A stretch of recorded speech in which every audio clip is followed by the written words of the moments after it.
hooper, certified bucket getter, fellow West Virginia alum, father. Juwan Staten's with me today.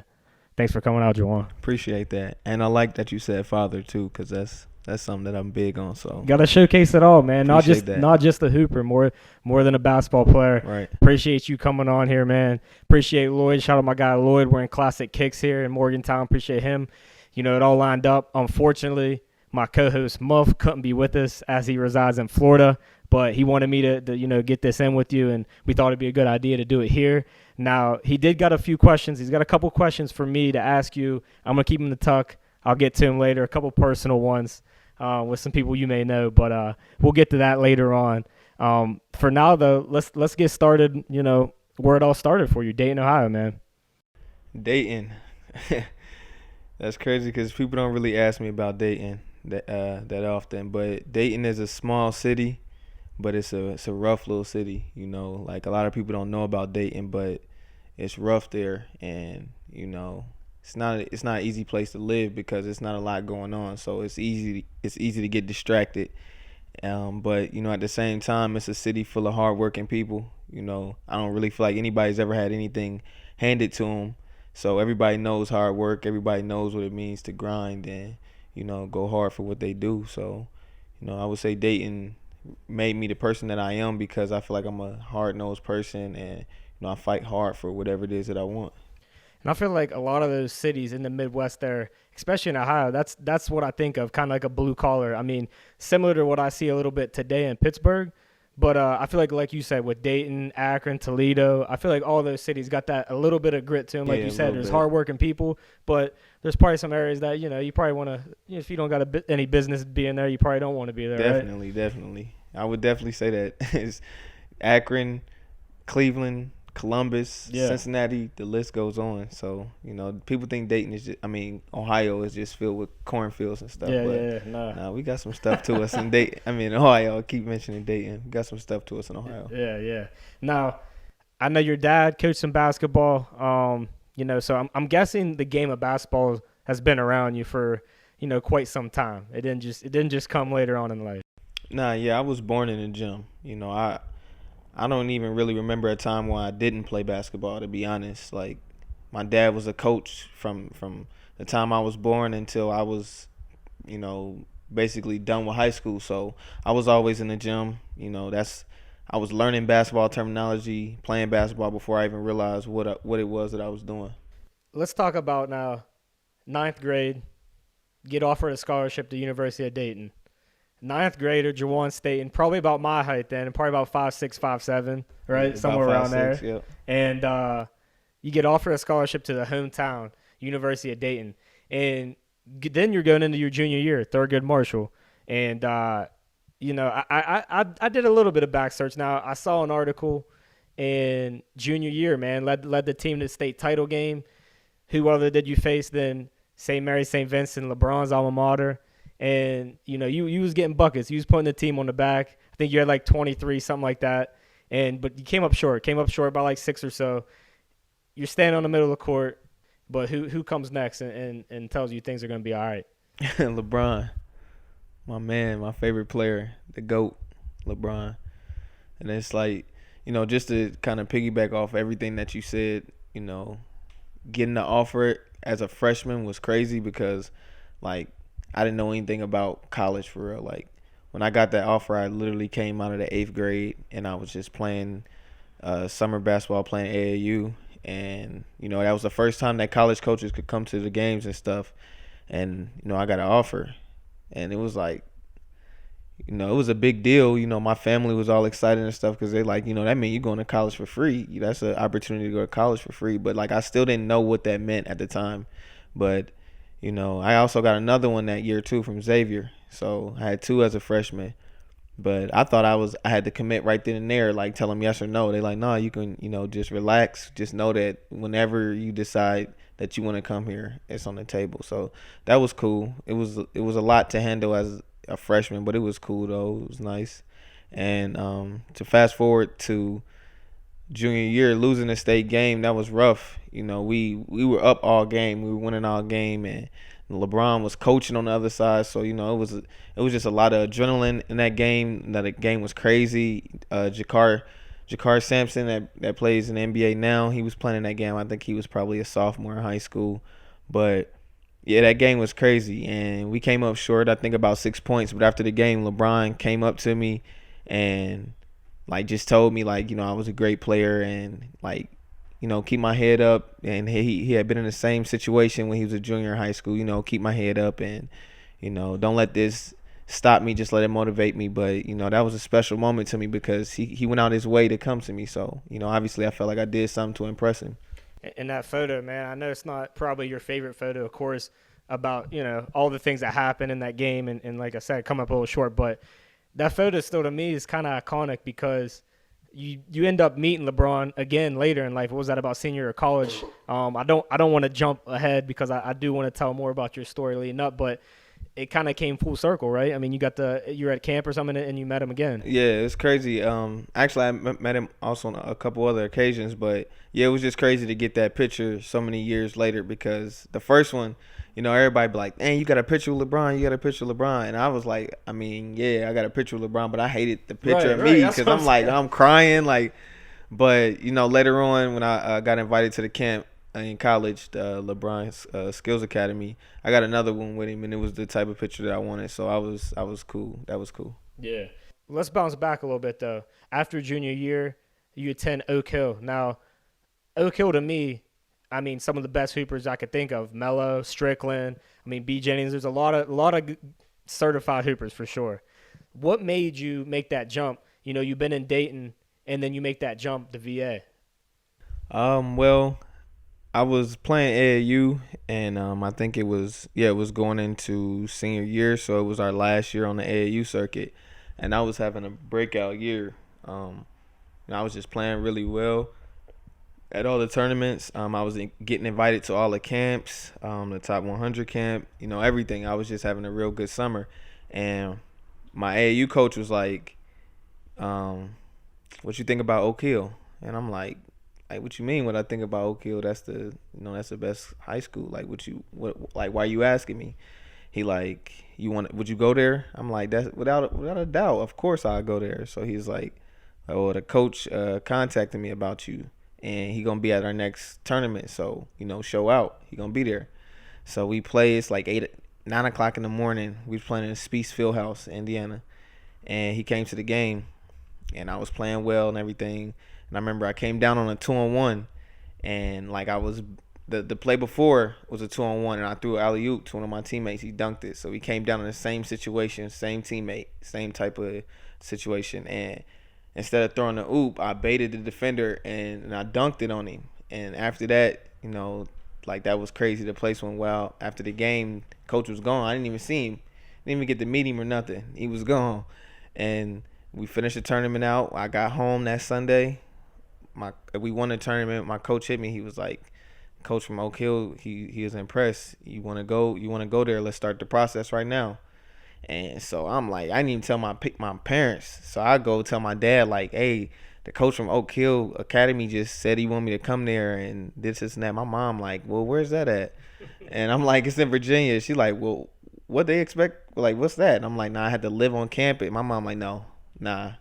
And that's cool. Tell him that's all right, but no thank you. So my dad like, wait a minute now, Oak Hill, like that's big time. Yeah, he like, so like, and I kept it on the wraps the whole time. So I didn't tell them until I actually like knew the coach wanted me to come there. But after that, it was pretty much a no brainer. And no, it was hard to tell my teammates and tell my coach and stuff at school, but my dad was one of my coaches. But I mean, they were kind of mad because we had just got to the state final the year before, right? And we had the same exact team to return it. So they was like, man, like we can win it this year. We got the same team returning, but I felt like I just can't pass up that opportunity. Like that's a once in a lifetime opportunity. So I got to go see what that's talking about. So was it what you expected as far as getting you prepared? Yeah, it was what I expected. I mean, I really didn't know what to expect. Honestly, I just knew that they said we don't really play home games. we travel and it's like being in college. So from the aspect, yeah, it was what I expected because we probably had about 12 home games, but we played about 40 games. So we was always on the road and flying places and playing in these big tournaments, playing on ESPN, like staying in nice hotels. It was nice. We were sponsored by Jordan, so we got all the Jordans and like went to the Nike factory. Like it was nice. So it was a good experience for me. And following the Oak Hill and then coming back to Dayton, getting ready for the first year as a freshman. What was that feeling like though? Because now you're gone for a year. Everything you knew in Dayton, then you go for a year, and then you come back to that environment. What was that like? That was cool. I mean, I really think that was the one thing that actually made my mom cool with me leaving is because she knew I was coming right back for school. But it was all right. I mean, Oak Hill it was rough being there because like it's really out in the middle of nowhere. Like I don't really think people understand what it's like at Oak Hill. Like you in the middle of nowhere and like man, the closest Walmart is probably like 45 minutes away. So like you really isolated and like you living on campus. So you go to school no matter what type of temperature, no matter how like you're like 10 steps from your school. So Yeah. like it's a whole different experience there. Like that's a whole nother story. But coming back to Dayton was like a breath of fresh air. Like man, I'm back. Like I was just at boarding school. Now I'm back home with my friends and stuff. So that's one thing I appreciated about it. But I also felt like I came back more prepared for college. Like I came back ready to make an impact in college because of where I had just been. And on the hoop side, freshman year, Dayton Flyers. I mean, what did that feel like to play for the hometown, put the jersey on, step on the court, year one? That felt good just because I was home. So everybody that seen me playing from being a little kid all the way up to college, they could still watch me play. So it's like the little fan base that I had built up all through those years, I still had it right there. And it's like, even though that at the time I felt like that was a good thing, it also was the thing that I felt I needed to get away from as I stepped back and looked at the whole picture. But it felt good just to play and have Dayton across my chest because that's where I was from. So that was special to me. And following the year, the year went on. You played very well your freshman year. Most assists in the A10, I believe, that year. Got to the championship game. I mean, win that. You're in the tourney. But things didn't go as planned. Unfortunately, I feel like because you did well. I can't say that. I think that everything happens for a reason. So you could tell me if they went as planned, but you decided that you're gonna leave Dayton, but you still had one semester of school, so you're still in school. What was that like being in school, but people knowing the hometown? Oh, he's leaving us. That right there, hey, that's crazy that you asked me that because that nobody has ever asked me that question ever. Like that's something that me and my dad talk about, or something that me and my friends might talk about, but nobody ever asked me that. That was a rough time. Like I was 18 years old, so you know, the fans, they as much as they loved me from I committed there as a sophomore in high school. So the whole University of Dayton following that I built from a sophomore in high school that I carried through Oak Hill all the way to Dayton, it all turned. You know what I mean? It went from all of them loving you to all of them hating you. And it's like I'm still walking across campus. I'm going to parties, and you go to parties, people drunk, so Yeah. you can only imagine the kind of stuff they saying. And like you said, yeah, I got a whole semester left, and it's like I didn't really even want it to come out that early, but it just ended up coming out that early, so it was rough. I just felt like everybody, not my teammates, they was cool. It was whatever. Everybody understands that in the basketball world, people understand that, but outside when you get to fans and stuff, it was just like people would just say crazy stuff to me, be tweeting crazy stuff to me. Like I remember one time I went to Chipotle, and I'm in line and everything. I'm get my food, so I'm just leaving. I get in the car. For some reason, I just get on Twitter. I get on Twitter, and I just got this dude is at me talking crazy about like I just seen him in Chipotle. Man, I should have slapped his food out his hand, and this is. I'm like, what? Like this dude was just right here. He didn't say this to my face, but he's tweeting it like it was like. People are weird, but it was rough though. As being 18, like me now, mature, it's like whatever. But as 18, like I wanted to go back in there, like and be like, why didn't you say that to my face? Or I was more agitated with it as an 18. And I feel like, especially like you said, around that time, 18, 19. I mean, I'm from Wheeling, West Virginia, so smaller than Dayton. But the fact of the matter is, a lot of those places, like I said, those type of towns, you love home. You know what I mean? That's home. And but I also feel like you have a love hate with it. Because you definitely see the cons of it, and that's definitely a con of something like that where you feel the love, but then when you decide to do something different, you might get a lot of pushback on that. One thing though that I did end up realizing though was that the University of Dayton doesn't represent the whole city of Dayton. The city of Dayton represents a small portion of Dayton that's not even really the city. It's more like the suburbs. It's not the actual city of Dayton. So The heart of Dayton. yeah, when it comes to the city of Dayton, the west side of Dayton where I'm from, nobody opinion of me changed. It was like, man, like, oh well, you went to a bigger school. Now we watch you on ESPN every night. We watch you playing against the best players in the what I'm saying, in college. We watching you on Big Monday against Kansas. Like, we don't care that you're not at UD. Oh well, you went bigger. It's not like they kicked you out or something. You went bigger. So that was cool that they understood that. But yeah, once I got out of that small University of Dayton circle, it was cool because everybody else was all right with it. Flash forward a little bit. You have a couple teams looking at you, of course. What made you decide on West Virginia? West Virginia was recruiting you before the hand, though, correct? Yeah, West Virginia was recruiting me in high school. They never offered me while I was in high school, but they recruited me in high school. And actually, after Dayton, I committed to Penn State. But the coach that was there left, so I ended up opening. Once the coach leaves, they let you open your recruitment back up. So after just going through the mix and trying to weed through schools, West Virginia called and they were like, we don't have any official visits left because we used them. We got like 7 new guys coming in, but we got open scholarship. So you only 4 hours, come down on an unofficial visit and we'll take you through everything as though it's official. So I'm like, all right, I came down, just toured everything, and once I saw the setup, saw the vision and where they were trying to go, and, being a Hall of Fame coach, it was kind of a no-brainer at that point. That was about to be my next question because I think I was like a sophomore or so at the time, and was about 13, 14 around then. And like you said, we had a lot of guys leaving the program. And for West Virginia fans, you got to trust in Hugs. But at that time, there was a lot of Fairweather fans where it was like, whoa, what's going on here? Right. He's getting old. He's doing this. He's doing that.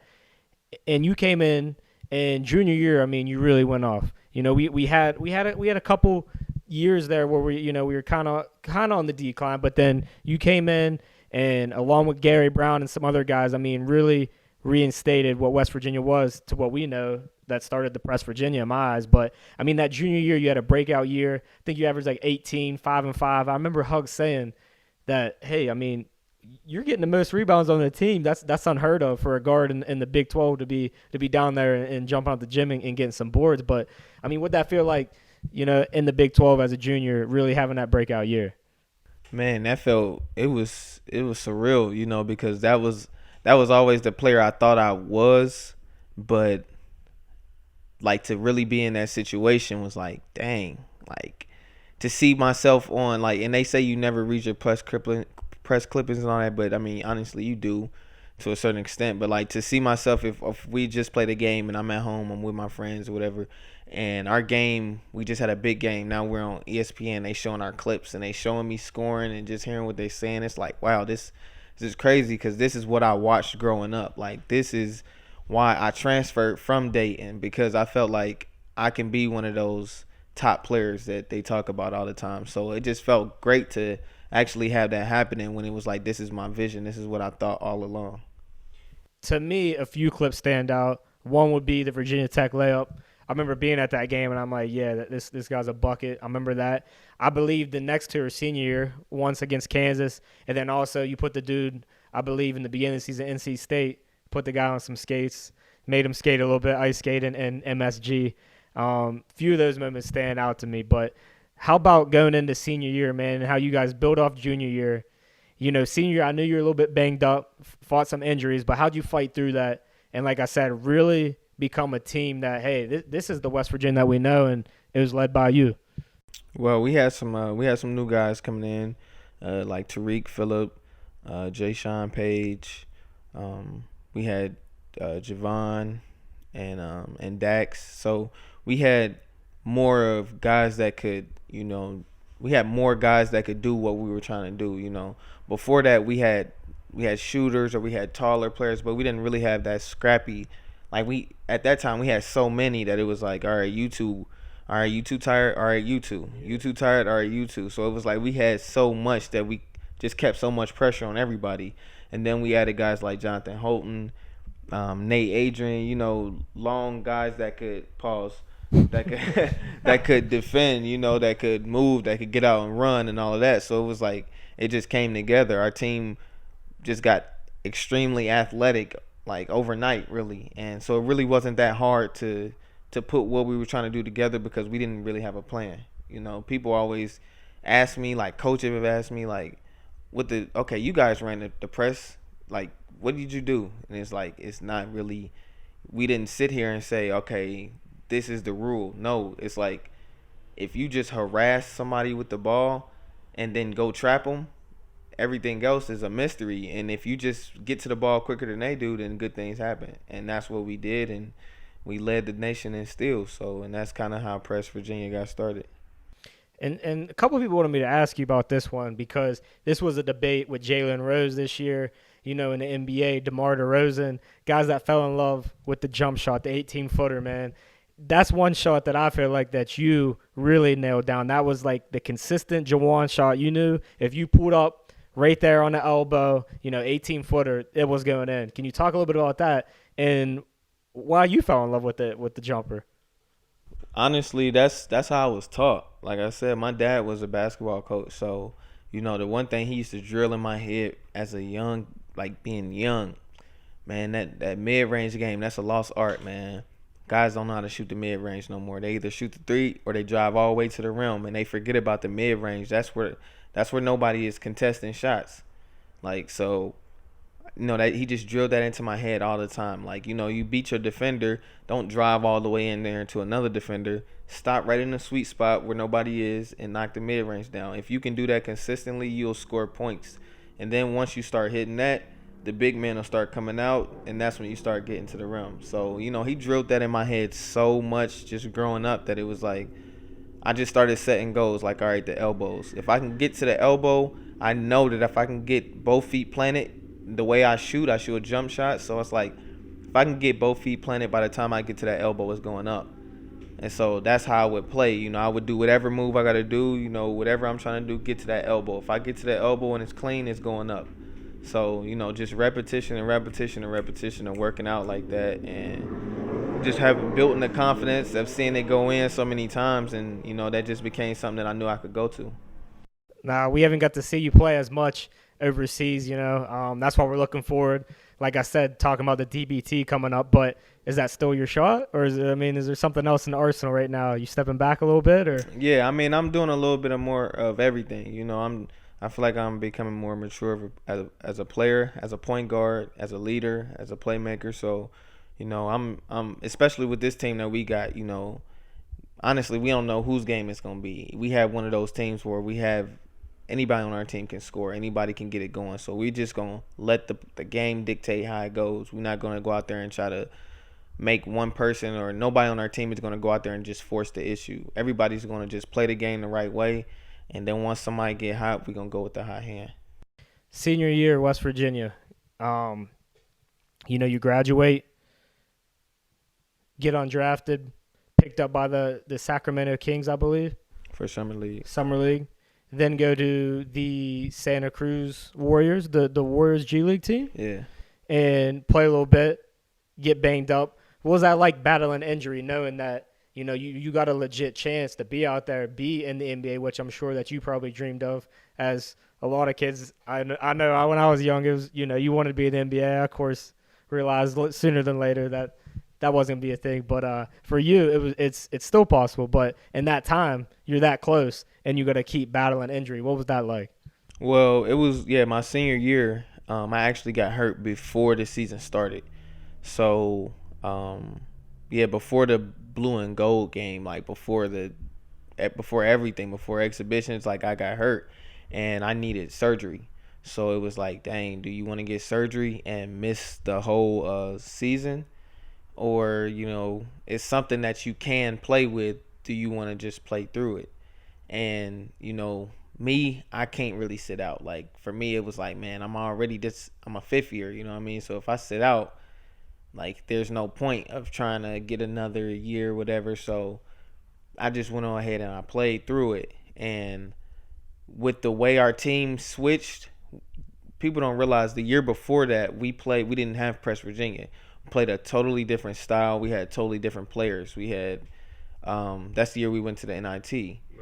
And after that, everyone left, and we brought in a brand new team. So we switched to Press Virginia. We switched our style of play and everything. So that kind of played into also, um, the way I had to change my game because I was playing with a lot more guys that can handle the ball. So I wasn't handling it as much. You know what I mean? That the year before, I was really the only person dribbling. The next year, we had Dex, we had JC, we had Tariq, we had Jay Sean. So more people handled the ball, more people shot the ball. So that mixed with me kind of being banged up, I didn't put up the numbers that I put up my junior year, even though we did do better as a team. So after the season, I went undrafted, and like before my junior year, I probably had like 20 something dunks that year. My senior year, I had zero. So it's like I couldn't dunk. I couldn't even touch the backboard my senior year. Like I could still like I was still I guess kind of quick, but I wasn't. You know what I'm saying? I wasn't the same player, but I was just trying to make it work senior year basically. And right after the season, I had no, I didn't have surgery. I went and played summer league, and now I just wasn't healthy enough, so I only played one game of summer league. So after that, I had the surgery. Surgery, I should have had it probably a month and a half before then. So I had 1 month to rehab before I went to training camp with Golden State. So I was out there in training camp, and I had just had surgery a month before, so I'm barely rehabbed and everything. Still, I was like the last player to let go in training camp. And I didn't really battle any injuries from that point. From that point, I've been healthy. That was really the only injury that I had that kind of took a while to get back to from because I needed surgery for a whole season. So, that year in the G League, I wasn't injured. I was just kind of out of it mentally. Like, I was at a point where I didn't even want to play basketball no more because I was like depressed. You know what I mean? Like, I felt like I should have been in the NBA. You know what I'm saying? I felt like, dang, I just missed that shit. And I was like, everything was perfect and I got injured. Like, why does that happen? You know what I'm saying? I was just beating myself up about it. At the same time, I had, I'm playing in the G League, and it's like I'm not putting my all into it because I don't feel like I should be here. I wasn't looking at it the right way. I was like, I'd rather just go overseas. I'd rather go overseas. And so I was playing in games, not really giving it my all because I was wanting to be somewhere else. Like at the same time, my daughter was on the way, so that's a whole nother thing in my head. Like, dang, you got a baby coming. How you gonna deal with that? Like, what kind of dad are you gonna be? Like, just nervousness. I don't know if you have kids or not, but yeah, it's just a nervousness you have when you figure you having a kid coming. It's like, damn, that's a whole nother responsibility. Plus, I'm supposed to be in the league and I'm not. Like, so that's a check I'm supposed to have that I don't have right now. Plus, like, you know what I'm saying? I don't know where my career is going. I'm not really feeling basketball. At this point, I feel like I have to play just to get paid. You know what I'm saying? Like, I just wasn't in a good place that whole year. So that year was kind of bumpy for me, honestly. I feel like that'd be tough. Like you said, I mean, there's a lot of things going on outside the basketball court that's going on, and you're competing in the G League to hopefully try to get to the league or make something happen. But that window, I feel like it definitely feels like it gets smaller and smaller. Right, doesn't right, it? right. Yeah, that window closes fast. Like, especially it really depends on your situation. Like, I feel like the G League is set up for guys who have a legit chance, or if you don't have a legit chance, you got like either you got money already, so maybe you've played a couple years overseas and stacked your money up to the point where you can take a pay cut and just chase your dream, or there's still some kids that can go stay at home, go stay with their parents. You know what I'm saying? Like, I'm not afforded that luxury to go stay with my parents. I have to, take care of my bills and my daughter and everything else. So, it kind of gets down into your situation. But yeah, if everything's right and you don't really have anything to worry about, yeah, you can stay in the G League, chase that dream. But when it comes time to, think about, how old you are, what are your chances? Do you have a legit chance? What's your route of trying to get in there? Then that kind of, determines if your window is closing or if it's still open. And I feel like everyone's situation is different, but for a lot of Mountaineer fans, I know with Sags this year, that was very complicated for a lot of people to, oh, is he hurt? Is he this or that? And like I said, everyone's story is different, but what people do got to understand, I feel like, is that there's a lot of ways to profit, not just, I mean, I feel like the G League system's getting a little bit better nowadays, maybe than at the time when you're coming out of college. I feel like they're growing in certain ways. I think they're getting more pay, more rent, that type of thing. But I mean, as far as like overseas, can you talk a little bit about that life in the recent few years?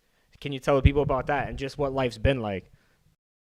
Man, life overseas is it can be rough, it can be nice. It kind of depends on your situation. For me, it's been rough, but it's been an adjustment that I've been making because I've been over there by myself. So, it's hard to be away from your family. It's hard to be away from your friends in a foreign country, for 8 to 10 months. That's hard already. But, every year it gets a little easier. You find little things to do. I've become somebody who plays video games a lot since I've been over there. I read a lot more. I spend my time doing a lot more, like, things to keep myself occupied rather than just sitting there like I'm just doing the time. So, that makes it easier. And that stuff you learn as you get older and you keep doing it. Another thing is like just trying to be a little bit more out there with my teammates, experiencing the culture a little bit, maybe going places. Last year I didn't really go anywhere because it was cold a lot of the time where I was. But yeah, just trying to, when I was in France, I used to just get in the car sometimes, look up something on Google and just go somewhere. And, just go to the mall by myself or go somewhere by myself. So that makes it a little better. And then, if you're fortunate enough to have somebody come visit you over there, that's always nice. But yeah, you eventually want to get to a point where you can take your family with you because that makes it a whole lot easier. Now, depending on when you're listening to this, like I said before, Juwan is on Best Virginia. If you're not familiar with the TBT tournament, we have got Jake Pavorsky on. He works with the TBT. A lot of informational stuff that you can find out more about the tournament. It's a very cool tournament, one and done. So, I mean, anything could happen. Juwan, at the time of us recording this, they're about to head to Richmond, Virginia, where they're going to play. They got a tough bracket. I'm not going to lie to y'all. Of course, second round matchup could be Overseas Elite, which features some of the best players in DJ Kennedy and DeAndre Kane and a couple other guys that have been proven the last few years. But I really like our chance with Best Virginia. And with this guy sitting right here, what's it been like? What's practice been like? What's it been like to get on this team with a couple guys that you play with, you haven't played with, different eras of Mountaineer basketball? It's been a nice experience so far. We've had some practices. Practice has definitely been intense. We've been going at it, making each other better, just trying to compete and play as hard as we can to give each other that look that, we're going to get. And to also, build chemistry and get in shape. But it's been good for a number of reasons. One of the reasons you mentioned is just, connecting with some players that I played with. I've been out of college going on my 5th year now, so I haven't got to play with some of these guys in a while. And also playing with some new guys like KJ, who, I didn't really get to play on the court with him because I was sitting out that year. Or Dayshawn, who, I watched Dayshawn when I was growing up, watching big-time college basketball. He was one of the guys that I saw a lot, making a lot happen. So to get the chance to play with him now is cool. And, John Flowers and those guys being a part of a Final Four team, bringing that experience, not just for the games, but every day, just hanging out with them, being around them, talking about their pro experiences, talking about their, just everything that they've been through. Just us as the younger guys, just kind of soaking up all that knowledge has been cool, especially I can really only talk for me, but it's definitely been a nice experience being around the older guys. At MC Slips, shout out to you, Slips. He really wanted to know about the style of play that you guys plan on playing with, because like I said before, the overseas elites guys, I know they were saying how they just get out there and switch everything and hope some guys can get some buckets. Now, I look at the lineup. I know you can get a bucket. I know Jay Sean can get a bucket.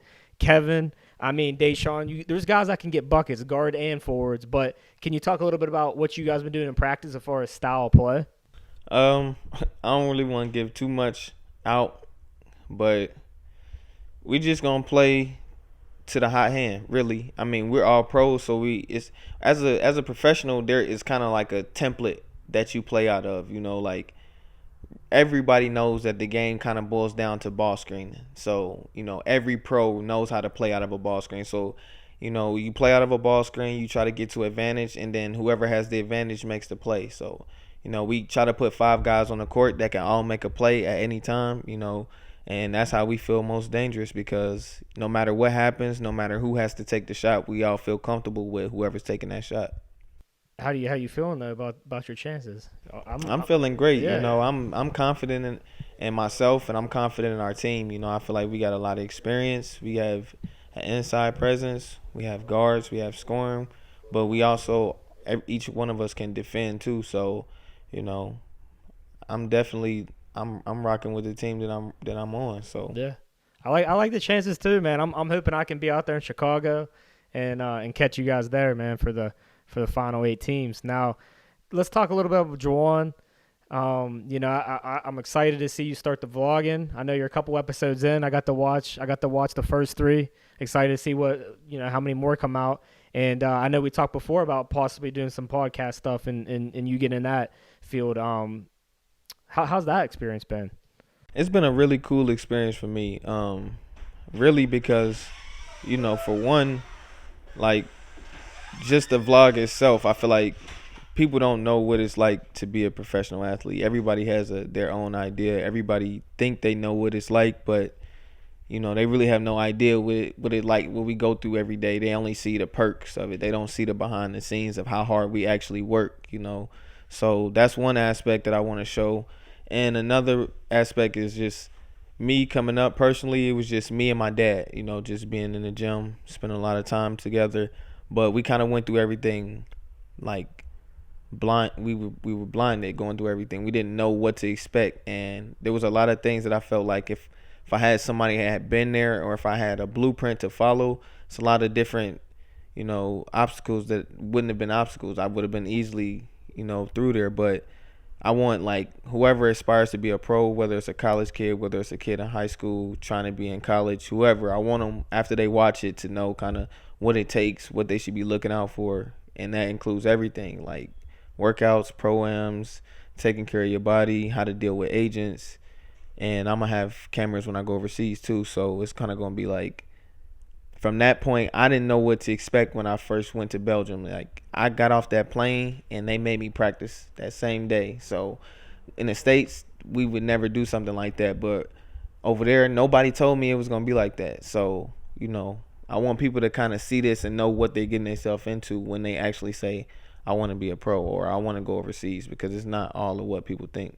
Not saying that in a bad way, but just giving people, Perspective is really cool, no matter if you're a hooper or not, really. Right, yeah. And it's a part of, like, I'm not really a person that likes the spotlight.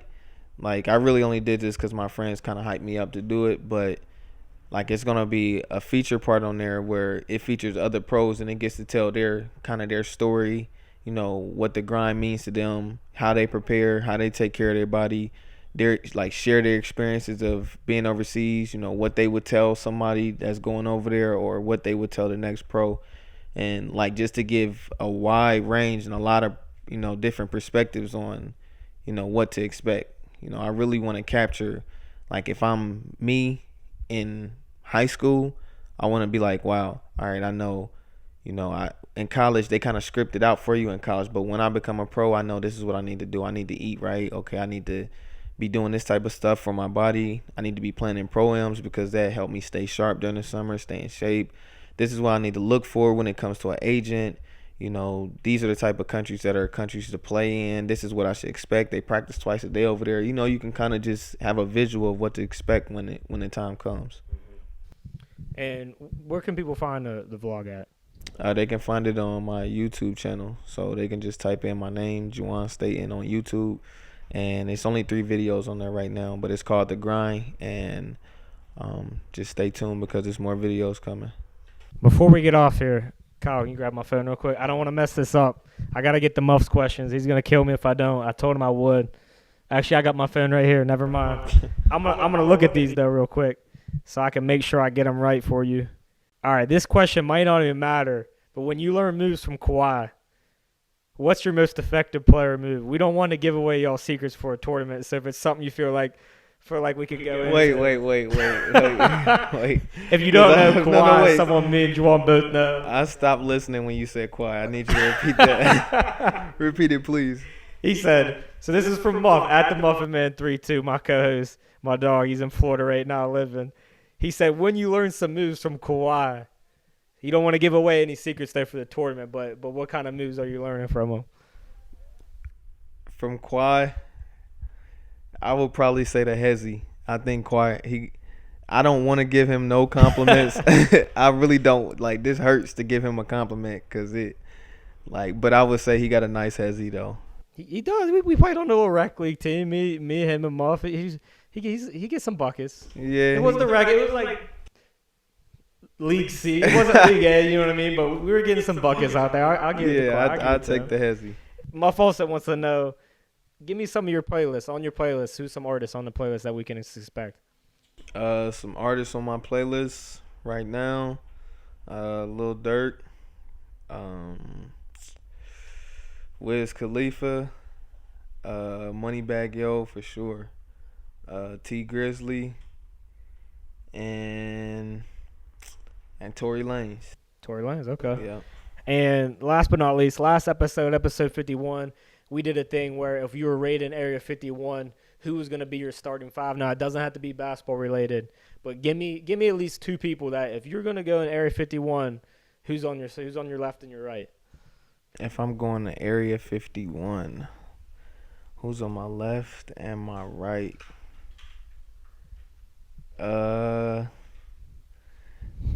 Hey, I'm taking Pootie. I'm taking my dude Pootie just because that's my dog. I'm going to take him with me just because. And so that means we got to have somebody good on the left. I'm going to probably take Obama because, for one, he's smooth. And for 2, he probably already know what's going on in Area 51. And ain't nobody going to do nothing to Obama. He's certified, so that's what I'm taking. Okay, last question from Muff. We do this every week. We're usually in Muff's kitchen, but we're in Jawan's kitchen, even though we're in a shoe store right now. Give me Jawan's 1-minute quick recap food recipe of the week. We're in your kitchen, man. What are you chefing up for us? What am I chefing up? I'm chefing up some some barbecue chicken, but it's baked though. So you gotta get the wings. You gotta wash them off, of course. Then you put the seasoning on them. You put the pepper. People don't realize you put pepper on the chicken when you season it. Put the pepper, put the seasoning salt, put the garlic salt, and then you throw it in the oven for like 30 minutes. You change it. You flip it at 15. You take it out. You look at it. Put it back in there for another 20. Then you take it out. You put all barbecue sauce on it. Drench it in barbecue sauce. Put it back in there 15 minutes, and then take it out and enjoy. I love it, man. Juwan, before you hop off, let the people know where they can follow you, find you at, all that good stuff.